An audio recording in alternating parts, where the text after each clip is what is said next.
une fois, bienvenue tout le monde.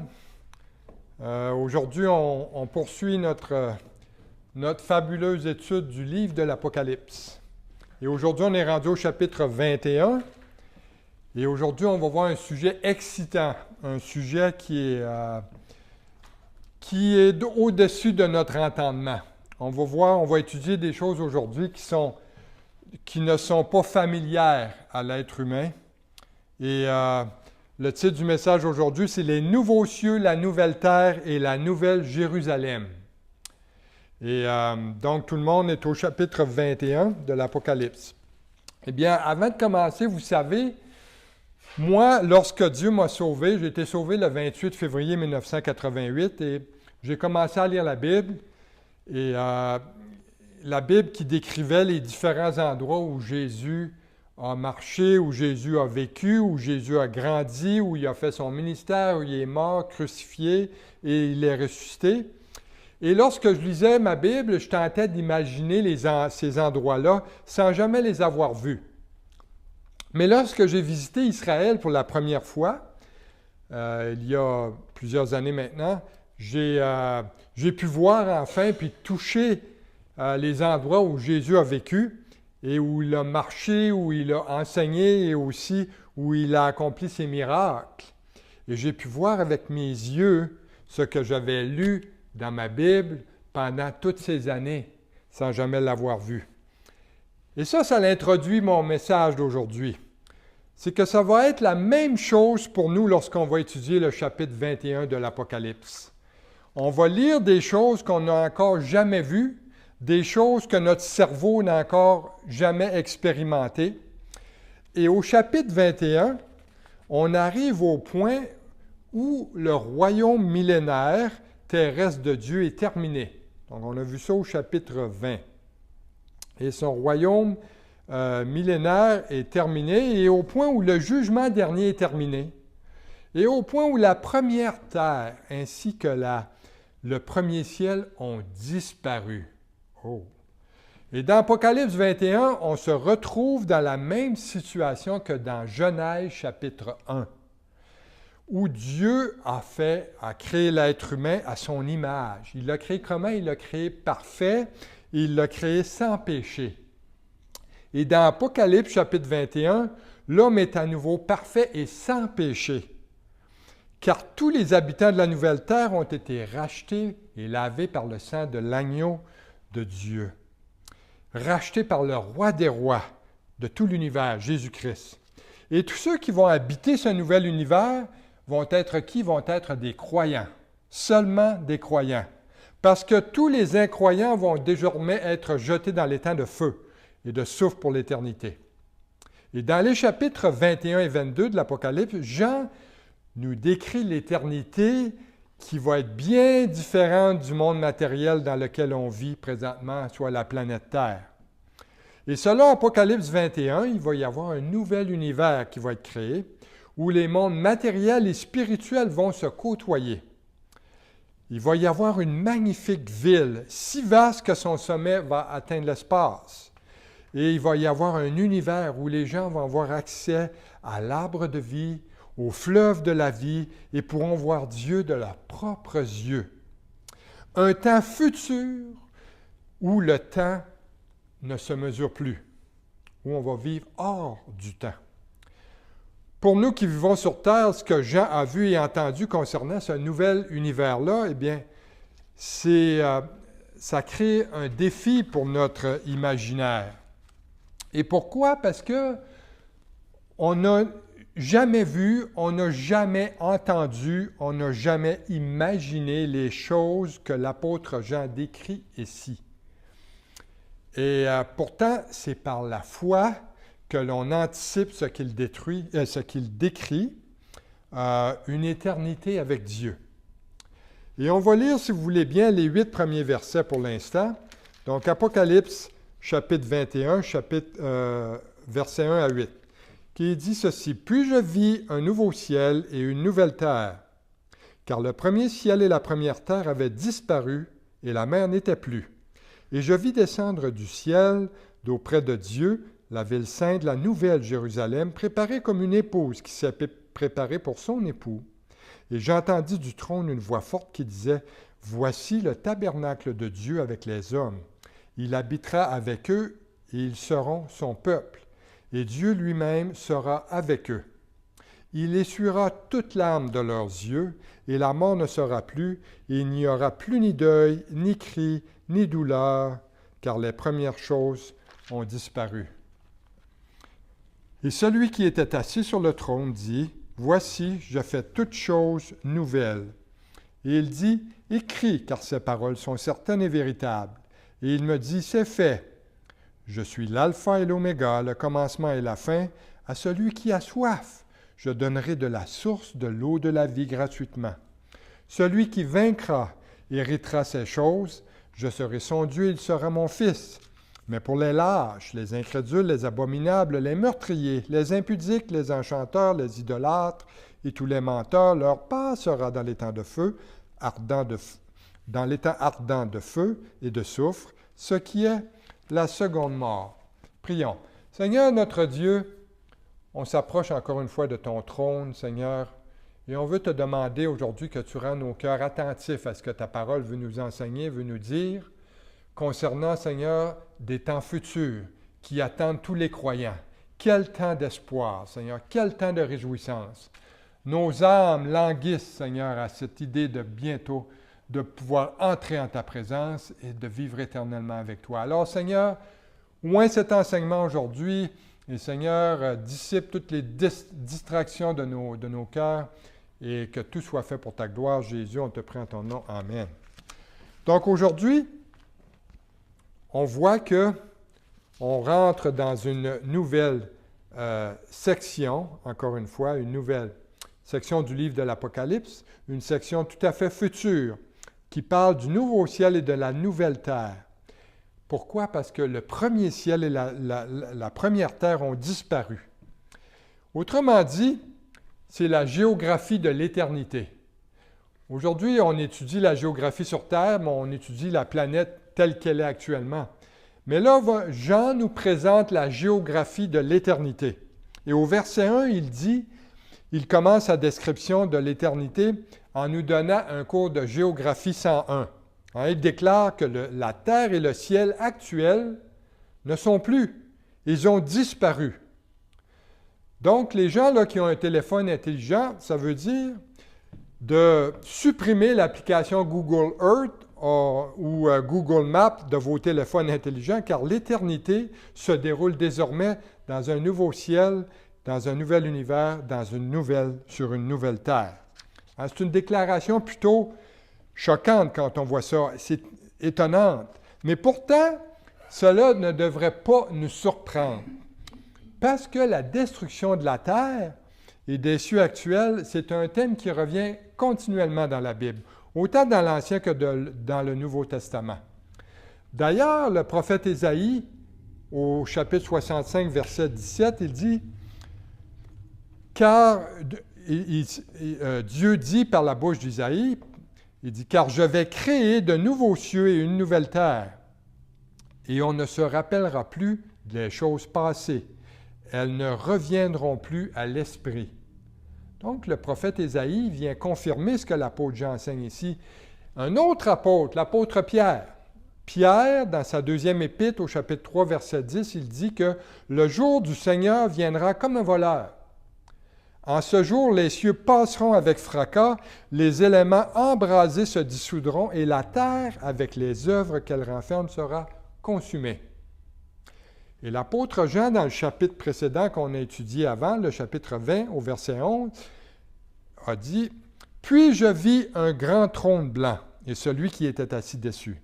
La terre et le ciel s'enfuirent devant sa face, et il ne fut plus trouvé de place pour eux. » Donc, ce verset-là, le verset 11 d'Apocalypse chapitre 20, ça relie l'ordre des événements à la fin des temps. Autrement dit, l'état éternel décrit dans Apocalypse 21 et 22, qu'on va étudier, commence après la fin du millénium.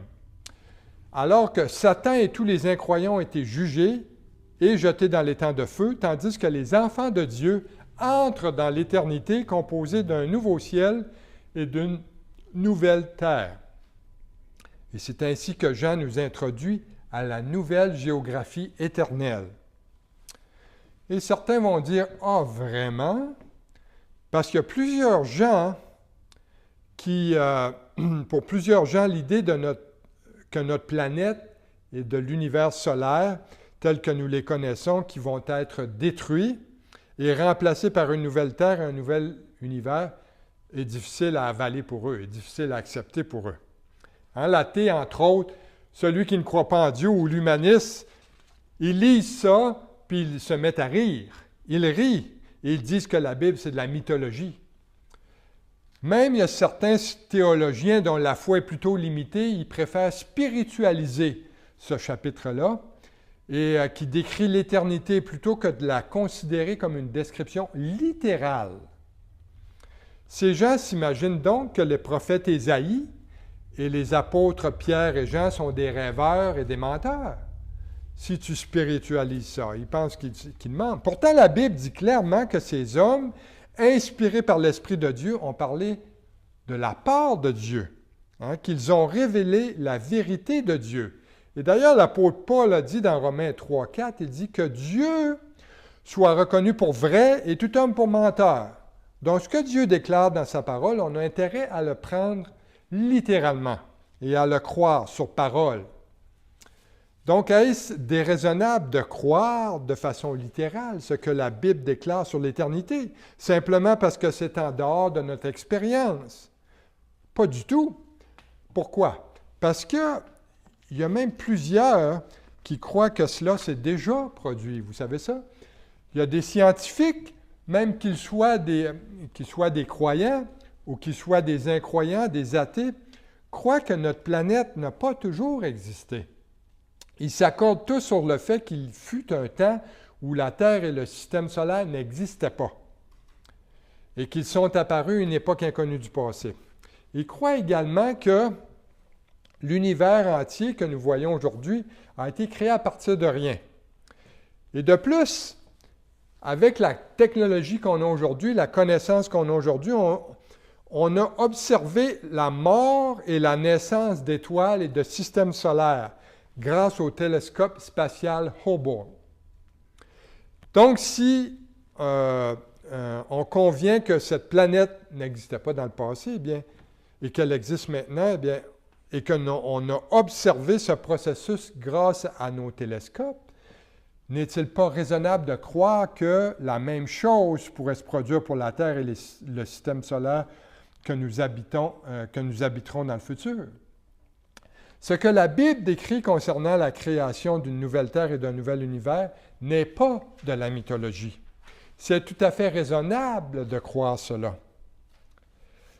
Une autre chose que Jean mentionne à propos de cette nouvelle Terre est au verset 1. Il dit qu'il n'y avait plus de mer. Ceci ne signifie pas qu'il n'y aura plus d'eau. On s'entend là-dessus parce qu'actuellement, le globe terrestre est composé aux 2/3 d'eau sur la surface du globe. Mais ça ne signifie pas qu'il n'y aura plus d'eau. Car dans Apocalypse 22, Jean décrit en détail le fleuve de la vie, le fleuve de vie. Et ce qu'il faut comprendre plutôt, c'est qu'il va y avoir un réarrangement, un nouvel arrangement des éléments du sol et de l'eau sur la nouvelle terre. Les mers telles qu'elles existent actuellement, si on recule dans le livre de la Genèse, étaient destinées à séparer les peuples après leur rébellion à la tour de Babel. Mais cette séparation-là ne sera plus nécessaire dans l'éternité. Donc Dieu a de nouveaux cieux et une nouvelle terre conçus pour la géographie de l'éternité. Le sol et l'eau sont toujours présents, mais dans un nouveau design. Ce qui nous amène dans les versets 2 à 7. Et dans les versets 2 à 7, Jean parle des citoyens de la ville éternelle. Mais il va aussi parler de la ville éternelle elle-même et du roi de l'éternité. Mais Jean ne fait que les introduire au verset 1 à 8. Il va donner beaucoup plus de détails dans les versets qui vont suivre plus tard. Donc, pour l'instant, on va regarder Qui sont les citoyens de l'éternité? Qui sont-ils? Dieu déclare que les citoyens de l'éternité, au verset 3, sont son peuple. Il dit qu'ils sont son peuple. Il dit aussi qu'il est leur Dieu, au verset 3 et 7. Et au verset 7, il dit qu'il les appelle ses fils, donc ses enfants. Et Dieu dit qu'il vivra de façon réelle avec eux. Dès le verset 3, il dit, « Voici le tabernacle de Dieu habitera avec eux. » Ça démontre que Dieu est un Dieu personnel. On a un Dieu personnel qui désire entretenir une relation personnelle avec son peuple. On voit cette relation entre Dieu et l'homme de la Genèse à l'Apocalypse. Et en fin de compte, la Bible est l'histoire d'amour d'un Dieu qui s'est acquis un peuple pour entretenir une relation avec lui. Mais pourtant, Dieu a été rejeté par son propre peuple quand il est venu la première fois sur terre. Mais le Père a tout fait pour rétablir cette relation d'amour-là en envoyant son Fils Jésus pour réconcilier l'homme avec lui-même, afin que la relation puisse être rétablie avec lui. Et ça dépasse notre entendement. Hein? Qu'est-ce qu'un simple être humain peut apporter à Dieu? Alors, quand on pense à ça, nous, qu'est-ce que moi je peux apporter à Dieu? Quel bénéfice je peux lui apporter? Absolument rien. Absolument rien. Je ne peux rien lui apporter. Dieu est parfait, alors que moi je suis un être faillible et imparfait. Mais la meilleure façon de comprendre l'amour de Dieu pour nous, c'est peut-être en utilisant un exemple. Un exemple bien concret. L'exemple d'un parent avec son enfant, par exemple. Par exemple, un bébé à la naissance. Hein, les bébés dépendent entièrement de ses parents lorsqu'il naît. Sa relation, on dit en bon français, one way, à sens unique. Une relation à sens unique, donc le parent prend soin de tous les besoins de son bébé. Et le bébé, on sait que ça change une vie, hein, parce qu'il dicte votre emploi du temps. Mais à mesure que le bébé grandit, il devient capable de communiquer et d'exprimer son amour et d'entretenir une relation, bien là, la relation change. Ça devient une relation plus mutuelle, qui devient une bénédiction. Et c'est une image de la raison pour laquelle Dieu désire entretenir une relation avec nous, qui sommes ses enfants. Parce que Dieu nous aime. Et même si je ne comprends pas pleinement pourquoi Dieu m'aime, eh bien, je l'accepte et je m'en réjouis. Dieu dit d'ailleurs qu'il nous aime tellement, il dit que dans l'éternité, il va essuyer toute larme de nos yeux. Car le deuil, les cris et la douleur auront disparu. N'est-ce pas merveilleux et que j'ai hâte que Dieu puisse enfin effacer les larmes de mes yeux. Et donc, les citoyens de l'éternité sont le peuple de Dieu, ceux qui ont reçu son don de salut à la croix du Calvaire et dont les noms ont été inscrits dans son livre de vie. Ils figurent dans son album de famille. On voit aussi que les citoyens de l'éternité sont des gens qui sont un peuple satisfait. Donc, un peuple satisfait. On voit ça au verset 6, qui dit « C'est fait, je suis l'alpha et l'oméga, le commencement et la fin. À celui qui a soif, je donnerai de l'eau de la vie gratuitement. » Ici, on est béni en Amérique du Nord, que ce soit au Canada, aux États-Unis. On a accès à l'eau à volonté. On a de l'eau partout. Cependant, à l'époque de l'apôtre Jean, au Moyen-Orient, l'eau était une denrée précieuse. L'eau, c'est la vie. Et ce n'était pas facilement accessible. D'ailleurs, on voit dans les récits de l'Ancien Testament, dans le livre de la Genèse, lorsque Isaac se disputait avec les serviteurs d'Abimélec pour le droit d'avoir un puits, pour le droit d'avoir des puits, d'avoir accès à l'eau. Et dans de nombreuses régions du monde, l'eau, c'est encore difficile à trouver. Et au Moyen-Orient, il y a toujours des conflits pour l'eau aujourd'hui. Eh bien, ici, dans la ville éternelle, Jésus dit, il promet que son peuple n'aura jamais soif et qu'il aura libre accès à la source de la vie. N'est-ce pas merveilleux? Et cette eau-là, ce n'est pas une eau physique, c'est une eau spirituelle.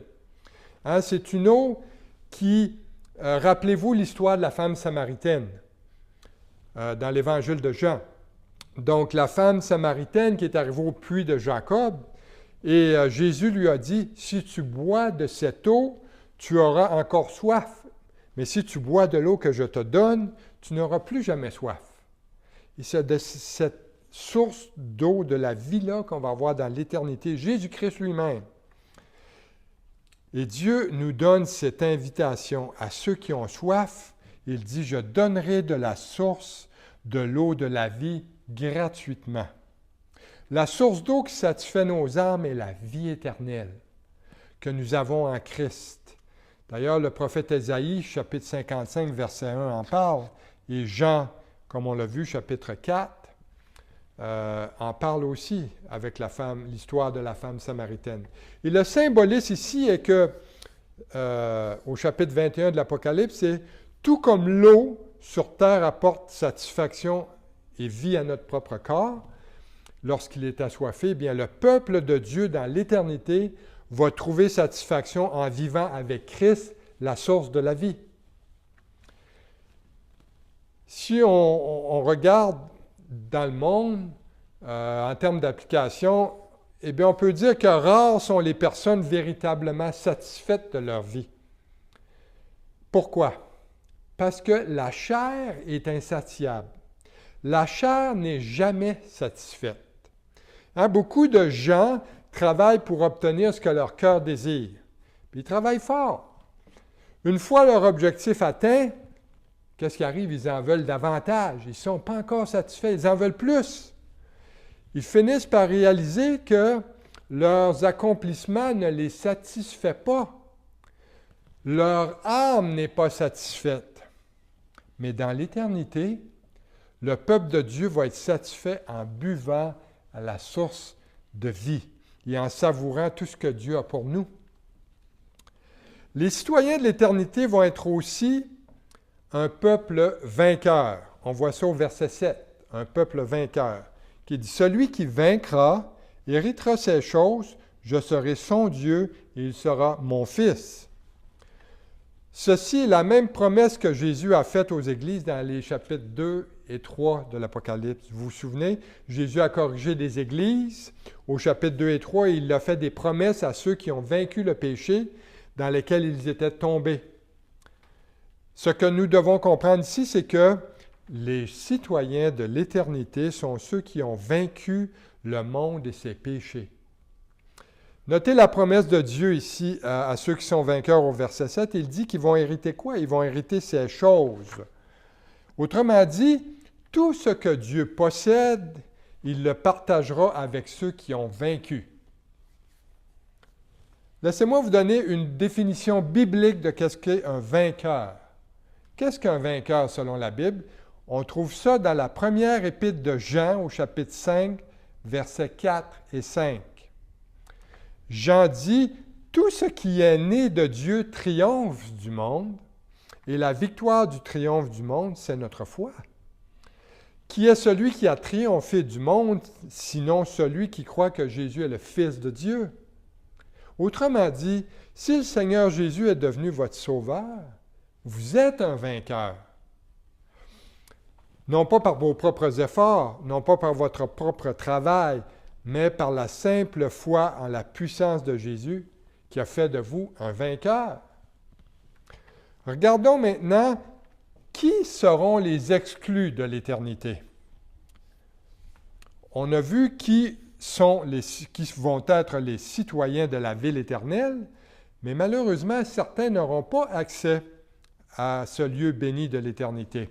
Regardons le verset 8, encore une fois. Il dit, « Mais pour les lâches, les incrédules, les abominables, les meurtriers, les impudiques, ou qui veut dire ceux qui sont immoraux sexuellement, les enchanteurs, les idolâtres et tous les menteurs, leur part sera dans l'étang ardent de feu et de soufre, ce qui est la seconde mort. » Dieu dit que certains ne seront pas citoyens de l'éternité, mais vont connaître la seconde mort, qui veut dire la séparation éternelle avec Dieu et de toutes ses bénédictions. Pourquoi? Eh bien, est-ce que c'est parce que Dieu est un Dieu injuste, qui est un Dieu qui n'aime pas certaines personnes dans le monde? Mais ce n'est pas ce que la Bible dit. Ce n'est pas du tout ça. D'ailleurs, Jean 3,16 nous dit que « Car Dieu a tant aimé le monde qu'il a donné son Fils unique, afin que quiconque croit en lui ne périsse point, mais qu'il ait la vie éternelle. » Donc Dieu aime tout le monde. Dieu désire une relation avec chaque personne et il a tout mis en œuvre pour établir une telle relation. Il a tout fait, toutefois sans forcer personne à avoir une relation avec lui. Dieu nous laisse libres.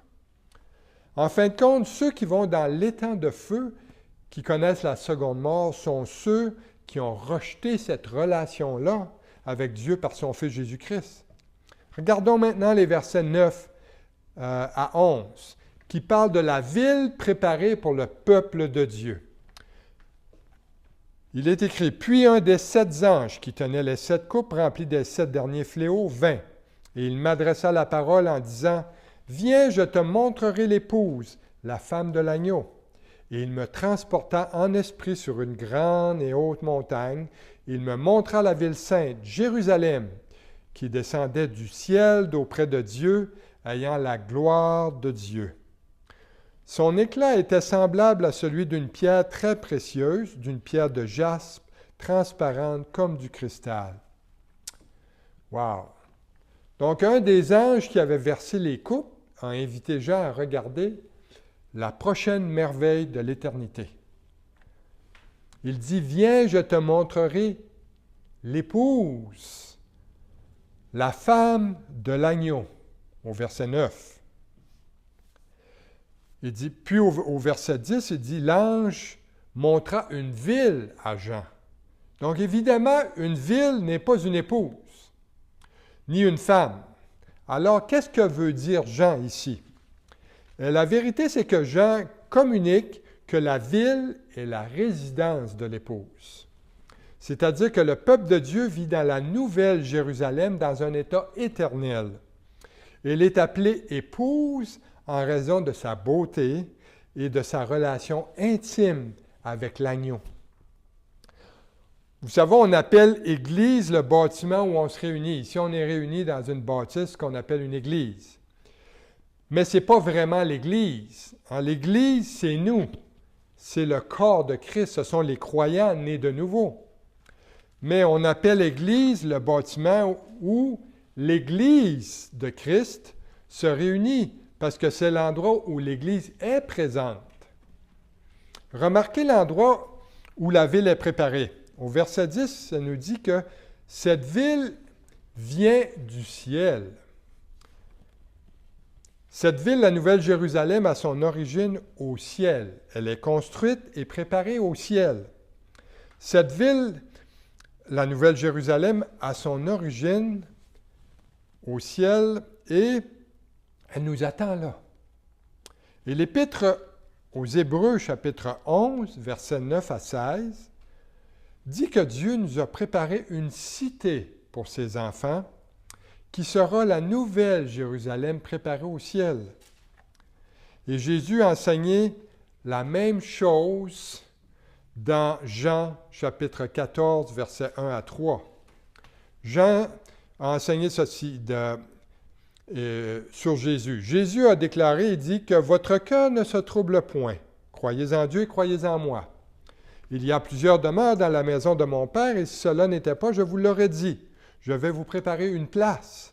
Et lorsque je m'en serai allé je vous aurai préparé une place, je reviendrai et je vous prendrai avec moi et là, afin que là où je suis, vous y soyez aussi. » Donc, lorsque Jésus est monté au ciel il y a 2000 ans, il est allé préparer cet endroit. Donc, une cité où nous passerons l'éternité. C'est une vérité extraordinaire, ça, qui nous est révélé dans ce verset. Et Jésus est occupé aujourd'hui même à préparer notre demeure éternelle. Donc, souciez-vous pas là où vous demeurez sur terre, parce que ça, c'est une demeure qui est temporaire. Ce n'est pas une demeure permanente. Souvenez-vous que dans Apocalypse 19, 1 à 10, qui nous parle des noces de l'agneau qui sont venues et son épouse qui s'est préparée. Donc, ces noces de l'agneau-là sont une image. C'est l'image du mariage juif. D'ailleurs, j'ai enseigné ça dans le chapitre 19, c'est sur YouTube, sur le canal La Semence de Vérité, donc vous pouvez y référer. Et donc, on a vu que les noces de l'agneau étaient à l'image du mariage juif quand le marié retourne chez son père pour préparer la chambre nuptiale de sa fiancée. Et c'est le marié qui fait tout le travail, hein, la conception, le choix des matériaux, la construction elle-même, tout cela avec un cœur rempli d'amour pour son épouse. Et parce que son désir était de préparer un lieu où son épouse va être heureuse. Et ce lieu éternel-là est appelé la Nouvelle Jérusalem, une cité préparée par le plus grand constructeur et architecte de tout l'univers. Et son nom est Dieu.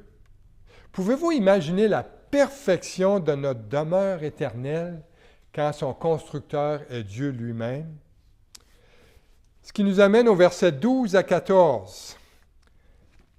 Versets 12 à 14 qui nous parle de la cité des saints, de la ville des saints, des rachetés. Ça dit au verset 12, « Elle avait une grande et haute muraille. Elle avait 12 portes. Et sur les portes 12 anges et des noms écrits, ceux des 12 tribus des fils d'Israël.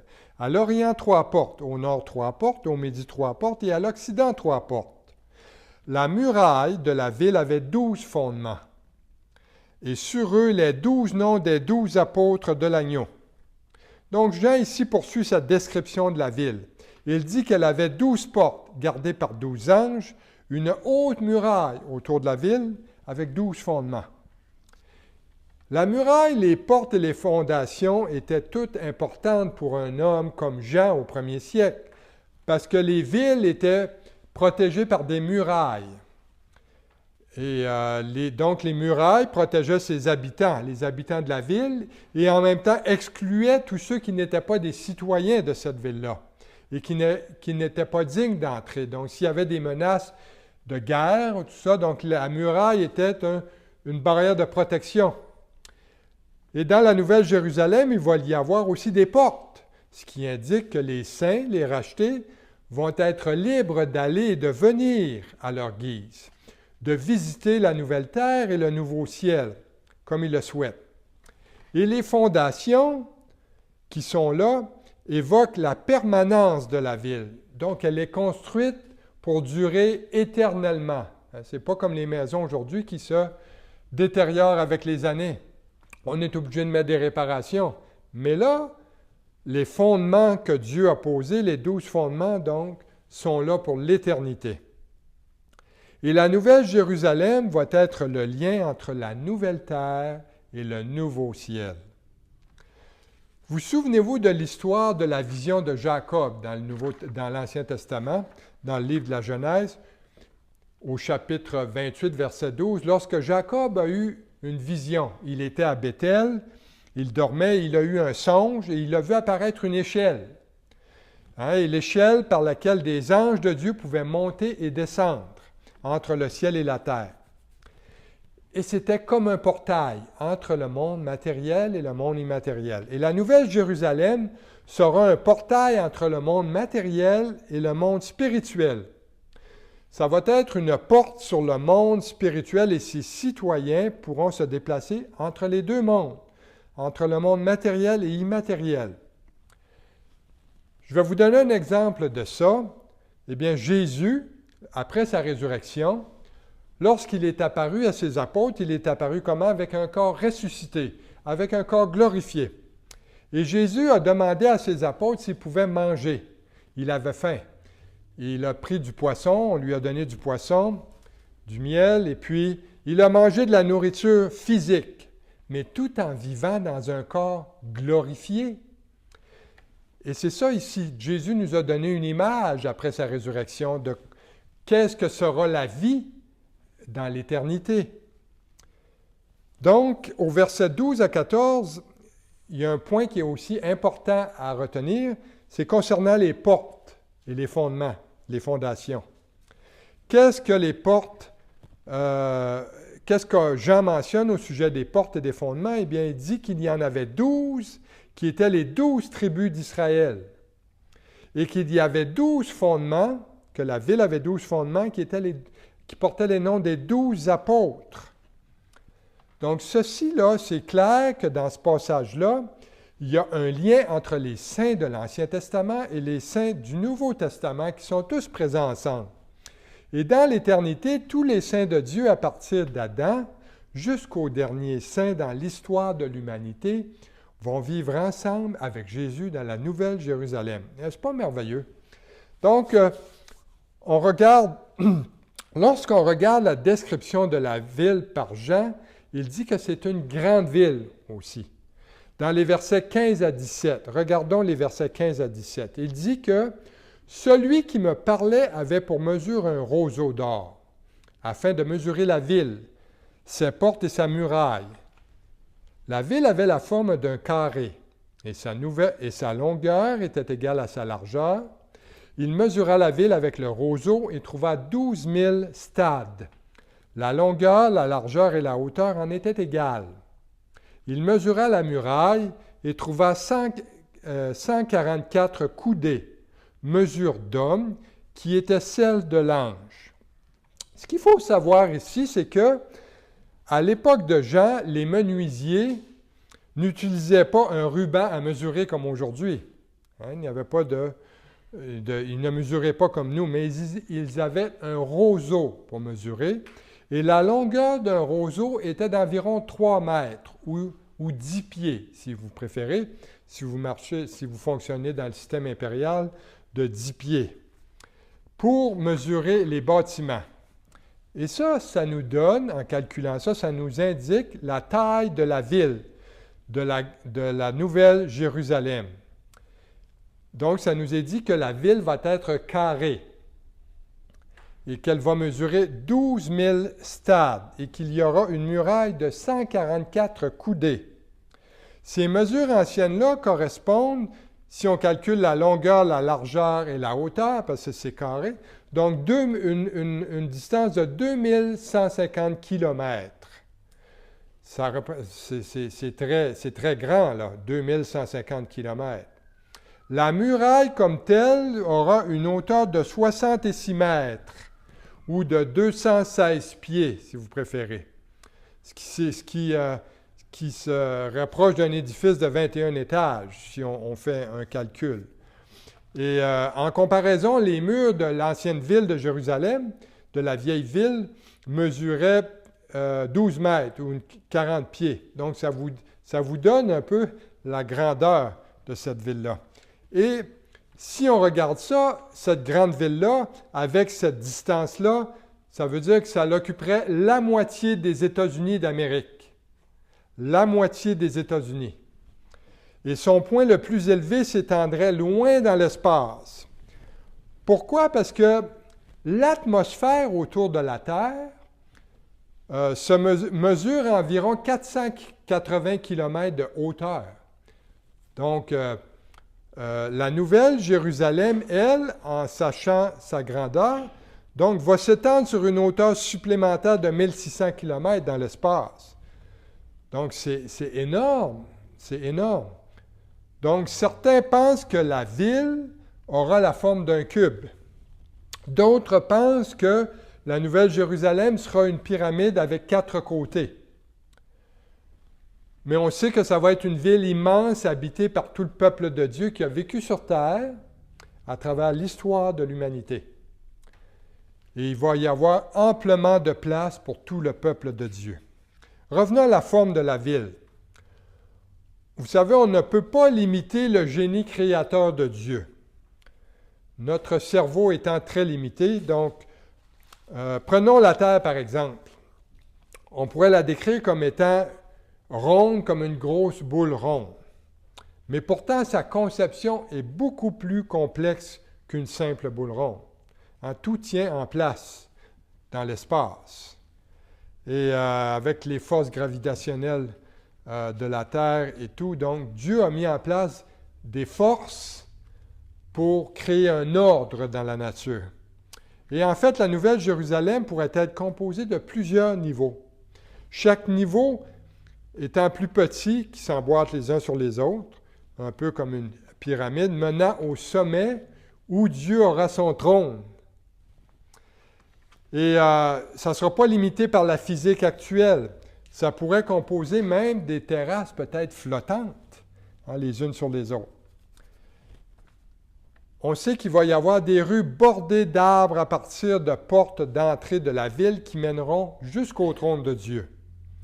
Le fleuve de vie, comme mentionné dans le dernier chapitre de l'Apocalypse, va couler sur le boulevard principal, puis va se déverser dans des cascades entre chaque niveau de la ville. Donc, si vous essayez de vous représenter cette ville-là, dites-vous bien que ça va être un endroit merveilleux. Un endroit merveilleux créé par le plus grand architecte de l'univers, Jésus-Christ. Amen. Au verset 18 à 21, on voit que Jean nous décrit cette ville-là comme étant une ville magnifique, une ville très riche. Regardez au verset 18, il dit « La muraille était construite en jaspe et la ville était d'or pur, semblable à du verre pur. Les fondements de la muraille de la ville étaient ornés de pierres précieuses de toute espèce. Le premier fondement était de jaspe, le second de saphir, le troisième de chalcédoine, le quatrième d'émeraude, le cinquième de sardonyx, le sixième de sardoine, le septième de chrysolite, le huitième de béryl, le neuvième de topaze, le dixième de chrysoprase, le onzième d'hyacinthe, le douzième d'améthyste.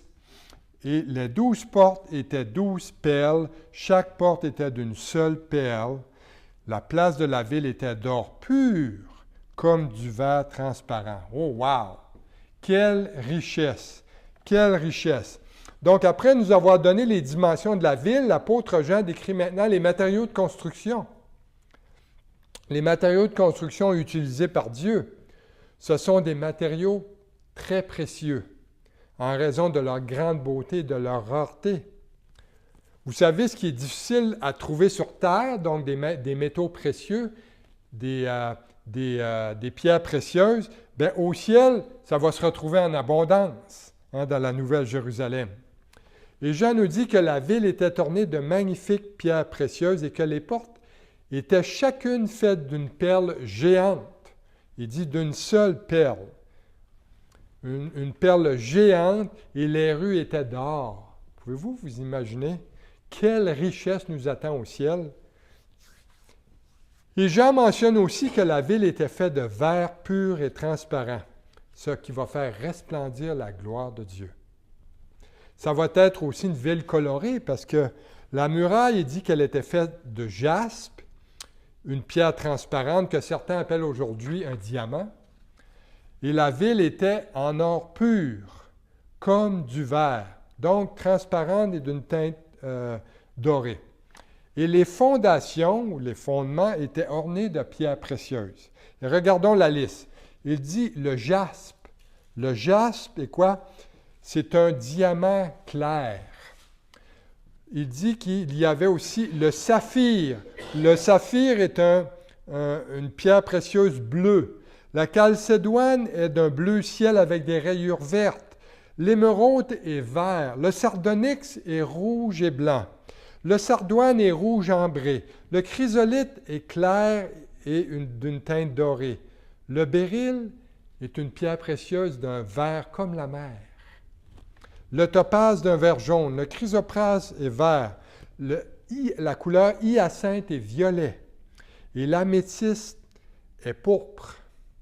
Donc, l'idée ici est que Jean veut nous communiquer la beauté et la splendeur incomparable de la ville éternelle. La ville entière resplendit la beauté et la gloire de Dieu, tandis que sa lumière brille à travers la structure de la ville, produisant un arc-en-ciel s'étendant dans toutes les directions à travers le nouveau ciel et la nouvelle terre, avec le trône de Dieu. Ça va être magnifique. N'oubliez pas que cette ville-là, Dieu l'a préparée pour nous, son Église, hein, pour tous les croyants rachetés par lui, rachetés par Christ. Et cette ville va être sans égale quant à sa beauté. Aucune ville ne va pouvoir rivaliser, compétitionner avec sa beauté. Il y a des villes, des fois, qui organisent des concours villages fleuris, des choses comme ça, pour embellir leur ville. Mais ça, là, la Jérusalem céleste, elle n'aura rien de comparable avec une ville fleurie de la terre. Ça va être une ville remplie de diamants et d'or pur. Et encore une fois, souvenez-vous que c'est pour nous que Jésus a préparé ça, dans toute la beauté, la gloire, avec des matériaux précieux. Pourquoi? Parce qu'il nous aime, parce que c'est un Dieu d'amour. Et la dernière section du chapitre, dans les versets 22 à 27, nous indique que ça va être une ville qui est sainte, une ville sainte. Regardons le verset 22 jusqu'à la fin. Jean dit, « Je ne vis point de temple dans la ville, car le Seigneur Dieu Tout-Puissant est son temple, ainsi que l'agneau. La ville n'a besoin ni du soleil ni de la lune pour l'éclairer, car la gloire de Dieu l'éclaire, et l'agneau est son flambeau. Les nations marcheront à sa lumière, et les rois de la terre y porteront leur gloire. Ses portes ne se fermeront point le jour, car il n'y aura point de nuit. On y apportera la gloire et l'honneur des nations. Il n'entrera chez elle rien de souillé, ni personne qui se livre à l'abomination et au mensonge. » Donc, point de menteur, là. Il n'entrera que ceux qui sont écrits dans le livre de l'agneau. Vous savez, certaines villes ont des lieux dans le monde, et ils ont des endroits. Certaines villes du monde et certains endroits du monde se déclarent un endroit saint. Rome se déclare une ville sainte, la Mecque pour les musulmans et tout ça. Mais la Jérusalem actuelle aussi sur terre est appelée un lieu saint par les Juifs, par les musulmans et par les chrétiens aussi. Mais en fin de compte, qu'est-ce qu'un lieu saint? Ce n'est pas vraiment le lieu comme tel qui est saint, mais c'est plutôt celui qui l'habite qui la rend sainte. Vous vous souvenez, lorsque Moïse a rencontré Dieu dans le désert, dans Exode chapitre 3, verset 5, Dieu lui a dit, « N'approche pas d'ici, ôte tes souliers de tes pieds, car le lieu sur lequel tu te tiens est une terre sainte. » Lorsqu'il a vu le buisson ardent, est une terre sainte. Mais ce lieu-là est un lieu banal où les animaux ont marché pendant des siècles dessus, mais soudainement s'est transformé en un lieu saint. Pourquoi? Grâce à la présence de Dieu. Grâce à sa présence. C'est Dieu qui rend les choses saintes. Sans sa présence, rien n'est saint. Et ce qui rendra la ville éternelle sainte, ce sera la présence de Dieu. Et la gloire de Dieu va éclairer la ville. Donc, plus besoin du soleil ou de la lune. Et Jean nous dit que la ville n'a pas besoin de temple non plus, mais que Dieu Tout-Puissant et l'agneau lui-même en seront le temple. Autrement dit, il n'y aura plus aucune séparation entre Dieu et son peuple. Aucun voile qui sépare le lieu saint du saint des saints, comme on voit dans l'Ancien Testament. Il n'y aura pas de tabernacle dans le temple, car Dieu sera présent avec son peuple. Nous le verrons face à face. Et les citoyens de la ville éternelle pourront contempler le Fils de Dieu dans toute sa gloire et sa sainteté de leurs propres yeux. Oh que j'ai hâte, oh que j'ai hâte de pouvoir contempler mon Sauveur face à face avec mes propres yeux. Et pourquoi est-ce qu'on va pouvoir faire cela? Eh bien, parce qu'il n'y aura plus de péché, il n'y aura plus d'injustice, il n'y aura plus rien d'impur dans cette ville. Ce sera une ville sainte. Donc, en terminant, la question que je vous pose est, est-ce que vous voulez habiter dans cette ville? Le seul moyen d'y habiter est simple, c'est d'obtenir votre droit de citoyenneté en devenant un enfant de Dieu. Si vous ne l'êtes pas, eh bien, si vous l'êtes déjà, eh bien, réjouissez-vous, car toutes ces richesses-là vous attendent. C'est à vous. Mais si vous ne l'êtes pas, si vous n'êtes pas un enfant de Dieu et que vous écoutez aujourd'hui le message, eh bien, c'est temps d'aller à Jésus dès maintenant. Allez à lui dans la repentance et demandez-lui pardon de vos péchés et implorez-le de vous sauver. Car un jour viendra soit vous vivrez dans les temps de feu pour l'éternité, ou soit vous vivrez dans la ville éternelle, dans la nouvelle Jérusalem, préparée pour les enfants de Dieu. Amen. Prions. Seigneur notre Dieu, on veut te remercier pour ta parole. On veut te remercier pour cette joie ineffable qui nous attend, l'éternité avec toi, la nouvelle Jérusalem, le nouveau ciel, la nouvelle terre pour tous tes enfants. Oh, merci Seigneur Jésus. Merci de ta croix qui nous permet, Seigneur, d'accéder à cette ville. Merci pour ton sang qui nous lave, qui fait de nous des citoyens de l'éternité avec Jésus-Christ. On veut te remercier pour ça, Seigneur. Bénis cette semaine, Seigneur, et protège tous nos frères et sœurs cette semaine. Et on te prie ces choses en ton nom. Amen.